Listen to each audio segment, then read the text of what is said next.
Hello guys, welcome back to our channel How To Tutorials. In this video, I'm going to show how you can make your wish list public. So without further ado, let's get straight into the video. Firstly, you'll have to open a web browser on your PC. Now on the top search bar, type www.wishwish.com.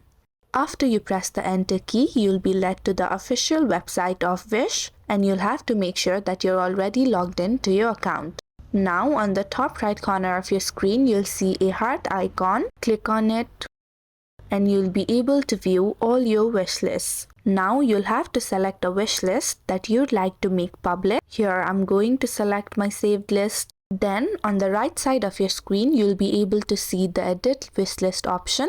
Click on it and you'll see this privacy on button. If you click on that button, your privacy will be off and your account will be public.